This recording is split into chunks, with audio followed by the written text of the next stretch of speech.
Wah, lewat. Oke, Assalamualaikum warahmatullahi wabarakatuh.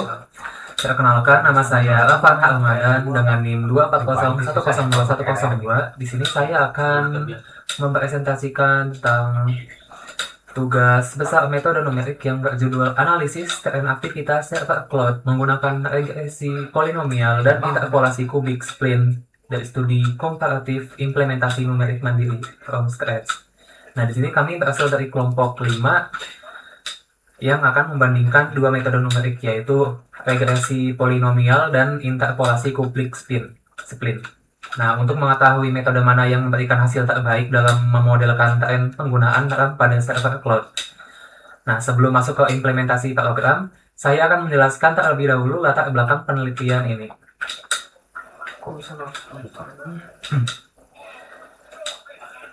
Nah, di sini tuh data aktivitas server pada kondisi nyata umumnya mengandung noise atau fluktuasi acak. Akibatnya, pola penggunaan RAM yang sebenarnya menjadi sulit diamati secara langsung. Nah, oleh karena itu, dibutuhkan suatu metode numerik yang mampu menggambarkan pola data tersebut dengan lebih baik. Nah, berdasarkan permasalahan tersebut, penelitian ini memiliki 3 tujuan utama, yaitu yang pertama ada mengimplementasikan regresi polinomial dan public spin secara mandiri tanpa menggunakan solver bawaan. Yang kedua itu untuk memverifikasi bahwa implementasi yang dibuat telah bekerja dengan benar. Dan ketiga, untuk membandingkan performa kedua metode pada kondisi data yang berbeda. Nah, setelah ini saya akan menjelaskan implementasi program pada Google Colab. Nah, di sini itu pada sel pertama dilakukan proses inisialisasi seluruh dataset yang digunakan pada penelitian ini. Nah, dataset tersebut terdiri dari 4 bagian, yaitu yang pertama yaitu data rapat sebanyak 49 titik dengan interval 0,5 jam. Yang kedua itu data sampling jarang sebanyak 9 titik dengan interval 3 jam. Dan ketiga yaitu ground truth, yaitu kurva ideal tanpa noise yang digunakan sebagai acuan pembanding. Dan yang data keempat itu ada data RMSE yang nantinya digunakan untuk menganalisis tingkat kesalahan masing-masing metode.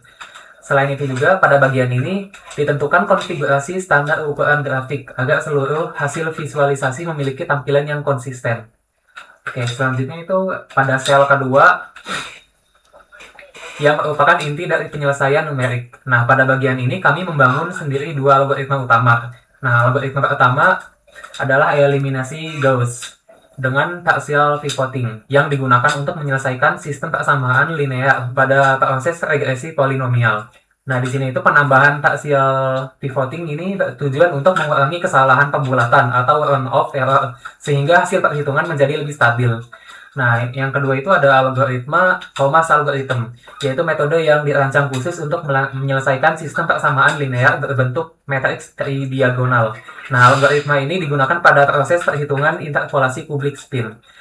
Nah, jadi seluruh algoritma tersebut itu dibuat secara manual tanpa menggunakan fungsi seperti NumPy, polyfit, atau CP interpolate, sehingga implementasi benar-benar dilakukan dari dasar sesuai dengan konsep metode numerik. Nah, sampai di sini saya telah menjelaskan proses persiapan data dan algoritma dasar yang digunakan pada penelitian ini. Selanjutnya itu ada Nabila yang akan melanjutkan presentasi dengan menjelaskan bagaimana kedua algoritma tersebut diterapkan untuk membangun model regresi polinomial dan interpolasi public spin pada implementasi program kami. Terima kasih. Saya Nabila Nur Aziza dengan NIM 24010102089. Nah, di sini sekarang kita masuk ke bagian yang bisa dibilang krusial di dalam penelitian ini, yaitu metode penelitian. Nah, di sini saya akan memaparkan bagaimana rancangan komputasi dan pemodelan numerik kami yang kami bangun untuk menjawab tantangan data aktivitas server cloud yang bising. Ya, langkah pertama dimulai dari penyusunan data, karena kita ingin mensimulasikan kondisi server nyata yang penuh dengan fluktuasi beban pengguna. Nah, kami membangun data sintesis pengguna memori atau RAM server cloud dalam satuan persen selama rentang waktu 24 jam. Nah, data ini tidak dibuat asal-asalan, melainkan dibentuk dari kombinasi tiga komponen utama, yaitu pola tren harian, derajat Gaussian acak untuk mewakili noise, serta beberapa lonjakan lalu lintas mendadak atau traffic spikes. Nah, hal ini sangat penting untuk menguji sejauh mana metode numerik yang digunakan mampu menyaring gangguan tersebut. Selanjutnya, poin paling utama yang membedakan penelitian ini dengan studi komparatif biasa adalah seluruh algoritma inti diimplementasikan secara mandiri dari nol atau from scratch menggunakan bahasa Python di Google Colab.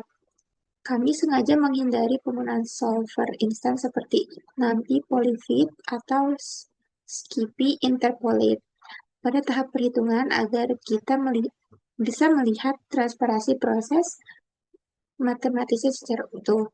Sebagai fondasi sistem persamaan linear, kami membuat fungsi eliminasi Gauss dengan strategi partial pivoting menggunakan perulangan bersamaan yang mencakup tahap eliminasi, maju, dan substitusi mundur.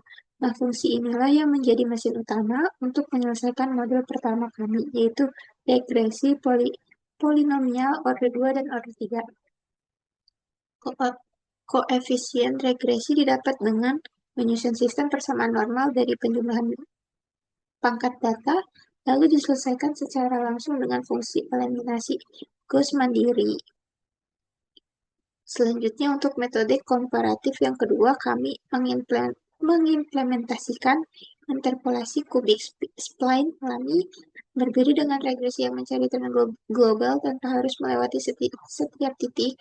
Kubik spline ini dirancang untuk membangun kurva mulus yang melintasi seluruh titik data secara eksak.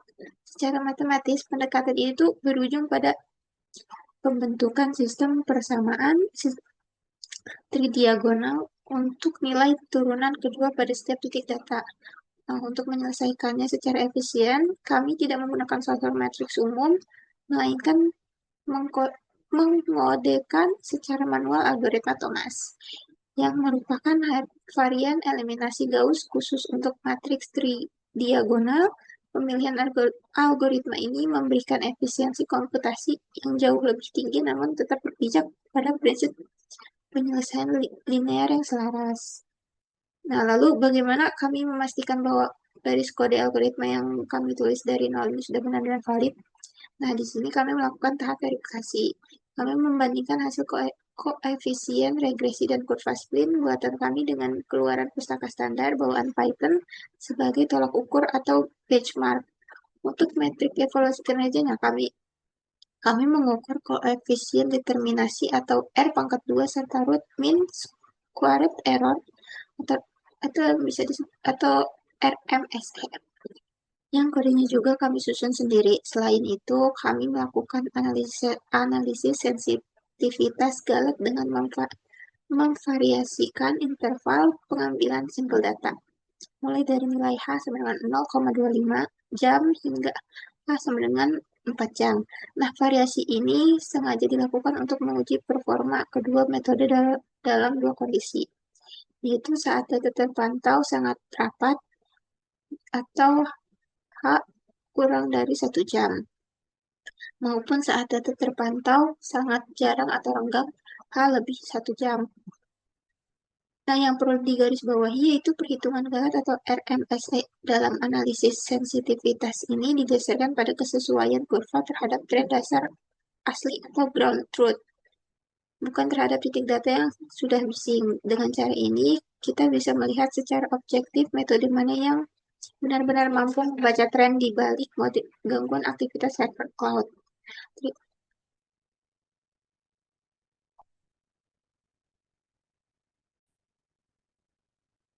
Nah, selanjutnya kita masuk pada sel ketiga. Pada sel ketiga ini dilakukan proses pemodelan matematika, yaitu fungsi pertama adalah polynomial regression. Regresi ini menggunakan metode least squares sehingga diperoleh koefisien polinomial mulai persamaan normal. Persamaan tersebut kemudian diselesaikan menggunakan eliminasi Gauss yang telah dibuat sebelumnya. Selanjutnya terdapat fungsi kubik spline. Pada metode ini, dihitung terlebih dahulu nilai momen kelangkaan menggunakan algoritma Thomas. Nah, kemudian fungsi evaluasi spline-nya itu digunakan untuk menghasilkan kurva yang halus pada setiap interval. Ya, jadi sel ketiga ini merupakan tahap pembentukan model matematika yang nantinya digunakan untuk menghasilkan grafik.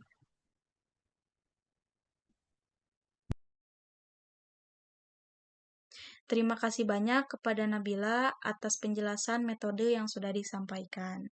Perkenalkan, saya Desrina Salsabila dengan NIM 240102022 dan selanjutnya saya akan menyajikan hasil perhitungan, verifikasi serta analisis kinerja kedua metode tersebut.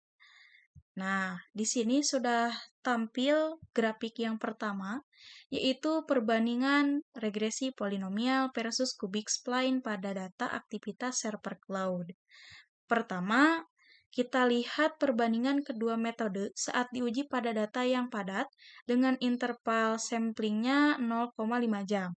Nah, di sini terdapat titik-titik abu, yaitu ini adalah data mentah yang masih mengandung gangguan atau draw. Kemudian garis birunya ini adalah hasil regresi polinomial orde 2 dengan nilai kesesuaian R kuadrat sebesar 0,369.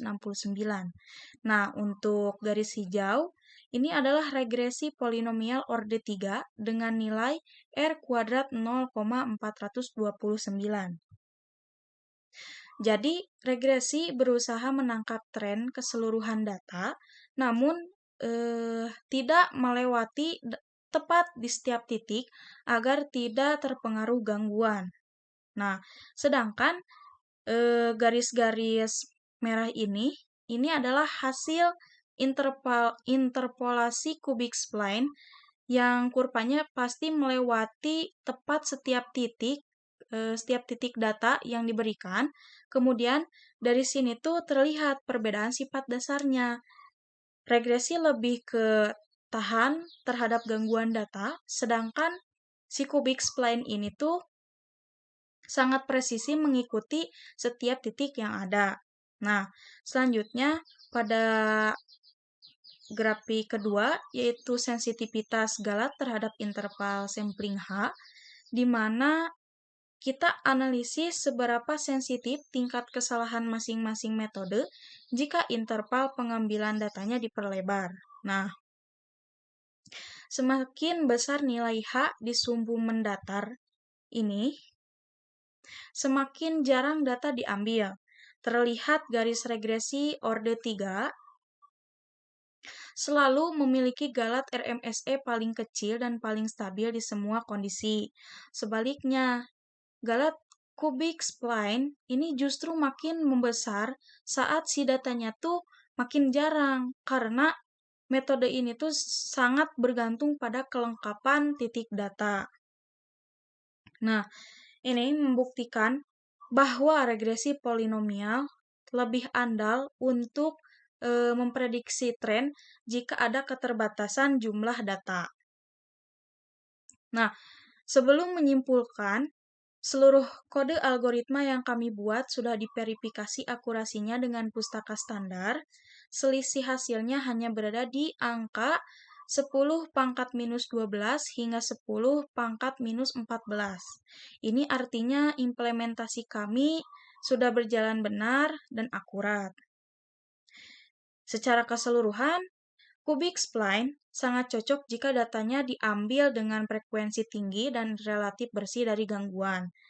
Sedangkan regresi polinomial menjadi pilihan yang lebih tepat dan andal untuk data pemantauan server cloud yang diambil dalam interval jarang dan sering mengandung lonjakan acak. Demikian penyampaian hasil analisis dari saya. Selanjutnya, untuk pembahasan grafik terakhir serta kesimpulan akan disampaikan oleh rekan saya, Vela. Baik, saya akan melanjutkan penjelasan dari rekan saya, Destina Salsabila. Perkenalkan, saya Vela Seri Mariana dengan NIM 240102128. Di sini saya akan menjelaskan kurva ataupun grafik perilaku regresi versus interpolasi pada sampling jarak H sama dengan 3 jam. Di sini ada beberapa simbol. Yang pertama adalah simbol titik-titik ini. Itu sebagai tren asli ataupun disebut ground truth-nya. Lalu ada titik bulatan hitam seperti ini adalah data tersampel H sama dengan 3 jam. Lalu ada garis berwarna hijau, ini adalah regresi polinomial order 3. Lalu ada garis putus-putus berwarna merah, ini adalah cubic spline-nya.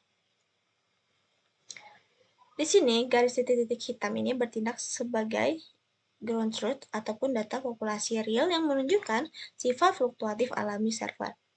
Di mana dari populasi ini tuh diambil sampel sebanyak 9 titik data ataupun yang ditandai dengan titik dot hitam seperti ini. Lalu ada tantangan numerik di sini itu adalah bagaimana kedua metode merekonstruksi fungsi kontinu dari data yang minim.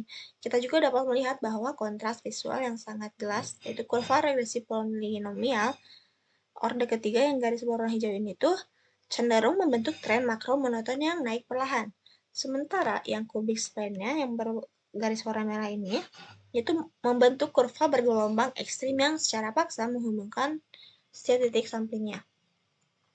Lalu ada analisis kritis perilaku kurva regresi versus interpolasi.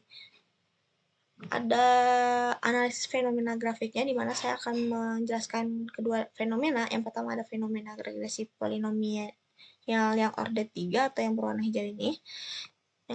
Yang pertama itu ada karakteristiknya, yaitu bersifat rigid ataupun kaku dan menghasilkan derajat kebebasan atau degrees of freedom yang rendah. Lalu yang kedua tuh ada visualisasi efek, yaitu gagal menangkap bola lemah pada jam ke-9 dan puncak pada jam ke-12. Lalu ada justifikasi matematis di mana regresi tidak wajib melewati titik data, melainkan meminimalkan kuadrat terkecil dari residual keseluruhan atau least squared error.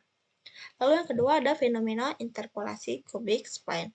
Yang pertama ini adalah karakteristiknya, itu bersifat pickerish atau cubic polinomial berderajat 3 pada setiap subinterval dengan kontinuitas keturunan pertama dan kedua. Lalu ada visualisasi efek, yaitu terjadi overshooting atau lonjakannya ekstrim yang menjauh dari ground truth, khususnya pada interval jam 5 dan jam 10 sampai jam 15. Setelah kita telah itu mengapa fenomena visual pada grafik tersebut itu bisa terjadi secara sistematis. Yang pertama, perhatikan pada kurva yang ini, regresi polinomial order 3 yang warna hijau ini tuh, kurva ini tuh mengalami fenomena underfitting ataupun dalam teks analisis kami itu disebut bersifat rigid ataupun kaku. Karena order yang digunakan tuh hanya order 3, struktur kurva tidak memiliki fleksibilitas yang cukup untuk mengikuti pola naik turun data. Akibatnya ini, pada jam ke-9, di mana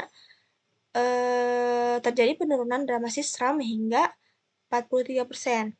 Regresi justru berada di angka 57%. Regresi mengorbankan akurasi lokal demi mencapai nilai least squares error minimum secara global. Yang kedua ini ada cubic spline yang berwarna merah ini melewati 100% titik sampel. Jadi untuk menjaga kontinuitas turunan pertama dan kedua di setiap sambungan atau knots, fungsi polinomial pecahan atau pickerish ini tuh berderajat 3 dipaksa mendukung tajam. Karena jarak antara titik terlalu renggang, H sama dengan 3, kurva mengalami efek overshooting dan undershooting. Lalu lihat pada jam ke-12-nya, spline melonjak tuh hingga hampir 80% RAM. Padahal tuh ground truth aslinya tuh berada jauh di bawah itu, yakni kisaran 45%. Itu membuktikan bahwa pada sampling jarang, interpolasi rentang menghasilkan galat lokal yang sangat masif di luar titik sampelnya.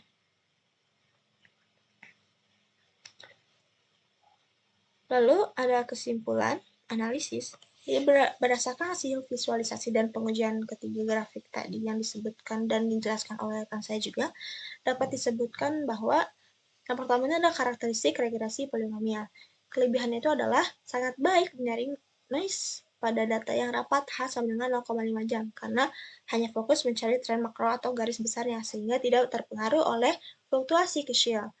Lalu yang keduanya ada kelemahannya, yaitu bersifat kaku ataupun rigid. Ketika data sampling saat jarang, H sama dengan 3 jam, bentuk kurva itu tidak fleksibel dan gagal menangkap pola gelombang asli atau ground truth-nya. Lalu yang kedua ada karakteristik interpolasi cubic spline. Yang pertama ada kelebihannya, sangat akurasi dan fleksibel pada data sampling yang jarang, H sama dengan 3 jam, karena kurva Piquet-nya itu mampu beradaptasi mengikuti titik-titik data yang minim hingga mendekati pola ground truth. Lalu kelemahannya adalah rentan terhadap overfitting pada data rapat bernoise, karena dipaksa melewati setiap titik data. Kurva ikut beroscilasi mengikuti noise yang sebenarnya tidak penting. Lalu yang ketiga itu ada rekomendasi penggunaannya. Yang pertama, ini Anda gunakan regresi polinomial order 3 jika data Anda tuh banyak, padat, dan memiliki banyak gangguan atau noise atau fluktuatif. Lalu yang kemudian itu ada gunakan cubic spline jika kalau misalnya tuh data Anda tuh yang dimiliki itu sangat terbatas ataupun langka, namun Anda membutuhkan estimasi nilai di antara titik-titik tersebut secara akurat. Mungkin itu saja penjelasan saya dan rekan-rekan saya. Mohon maaf sebelumnya bila ada kata-kata yang salah diucapkan ataupun penjelasan yang kurang. Sekian dari kelompok kami. Wassalamualaikum warahmatullahi wabarakatuh.